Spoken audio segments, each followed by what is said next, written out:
हाल ही में हुए एक शोध में यह बात सामने आई है कि जिन घरों में बच्चों को कहानियां सुनाई जाती हैं, उन बच्चों में बुद्धि का बहुत तेजी से विकास होता है। उनका आत्मविश्वास बढ़ता है। कहानियों के द्वारा बच्चे अपने विचारों को प्रकट करना सीखते हैं। इतना ही नहीं, कहानियां सुनाने से बच्चों का माता पिता के साथ संबंध भी गहरा होता है। जो शिक्षा या संस्कार हम अपने बच्चों को देना चाहते हैं, उसके लिए कहानी सबसे सरल और सही माध्यम हो सकती है। कहानी सुनने का आनंद सर्वोच्च है। मैं हूं आपकी दोस्त रेणुका और आप सुन रहे हैं अनमोल कहानियां। आज मैं लेकर आई हूं 4 पत्नियां। पुराने जमाने की बात है कि एक धनी आदमी था। सभी तरह से बिल्कुल संपन्न था। भगवान ने जीवन में कोई कमी नहीं रखी थी। उस आदमी की 4 पत्नियां थीं, लेकिन वह अपनी चौथी पत्नी से सबसे ज्यादा प्यार करता था। वह अपनी चौथी पत्नी पर खूब पैसा खर्च करता, उसे देखकर प्रसन्न होता, उसको तरह तरह के महंगे व्यंजन खिलाता, कीमती आभूषण लाके देता। वास्तव में चौथी पत्नी ही उसे सबसे ज्यादा प्रिय थी।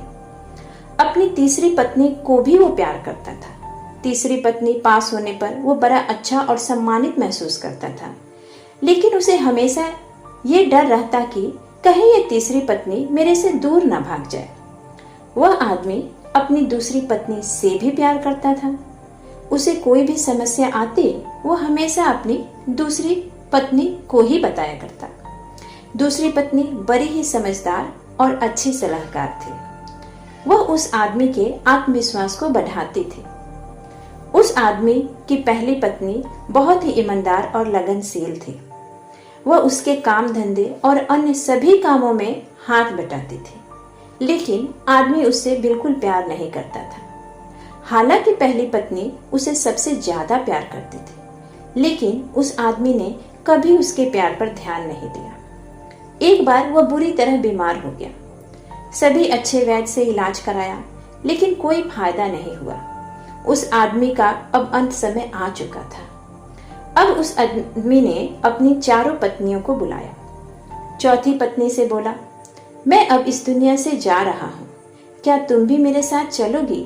मैं तुमसे सबसे ज्यादा प्यार करता हूँ। चौथी पत्नी, नहीं, बिल्कुल नहीं, मैं आपके साथ नहीं जा सकती। आदमी बड़ा दुखी हुआ। अब उसने तीसरी पत्नी से कहा, मैं अब इस दुनिया से जा रहा हूँ, क्या तुम भी मेरे साथ चलोगी? तीसरी पत्नी, नहीं, मैं तो कोई दूसरी शादी कर लूंगी, किसी और की हो जाऊंगी, लेकिन आपके साथ नहीं जा सकती। आदमी का मन दुख से भर गया।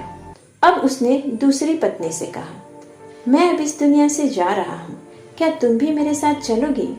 तुम पर तो मैं बहुत विश्वास करता हूँ। दूसरी पत्नी ने कहा, मुझे भी आपके मरने का बहुत ज्यादा दुख है, लेकिन मैं भी आपके साथ नहीं जा सकती।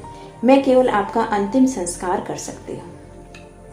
इतने में पहली पत्नी आगे आई और बोली, मैं आपके साथ जाऊंगी, आप जहां भी जाओगे मैं साथ जरूर आऊंगी और हमेशा आपका साथ दूंगी।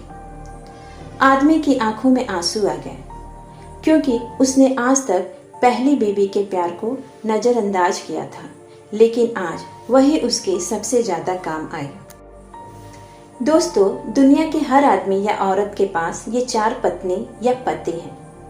चौथी पत्नी है आपका शरीर, जिसे आप सबसे ज्यादा प्यार करते हैं। रोजाना इसे साफ करते हैं, सुंदर बनाने की कोशिश करते हैं, इस पर खूब पैसा भी खर्च करते हैं, अच्छे महंगे कपड़े पहनाते हैं, लेकिन मरते समय आपका ये शरीर आपके साथ नहीं जाएगा, ये यही रह जाएगा। तीसरी पत्नी है आपका धन, संपत्ति, जिस पर आप गर्व महसूस करते हैं, जिसे अपनी शान समझते हैं। वो मरने के बाद किसी और की हो जाएगी, वो भी आपके साथ नहीं जाएगी। दूसरी पत्नी है आपका परिवार एवं सगे संबंधी। ये लोग आपके मरने पर दुखी होंगे एवं आपका अंतिम संस्कार करेंगे, लेकिन आपके साथ इनमें से भी कोई नहीं जाएगा। पहली पत्नी है आपकी आत्मा, जो हमेशा आपके साथ रहती है, जो कभी आपका बुरा नहीं चाहती, हर सुख और दुख में आपका साथ देती है, लेकिन आप कभी उसके प्यार को जान ही नहीं पाते। और एक वही है जो मरने के बाद भी आपके साथ जाएगी। इसी के साथ मैं आपसे विदा लेती हूँ। फिर मिलूंगी एक नई कहानी के साथ। तब तक आशा करती हूँ कि आप कहानियाँ सुनते रहेंगे, ध्यान करते रहेंगे और करना नहीं भूलेंगे लाइक, शेयर एंड सब्सक्राइब।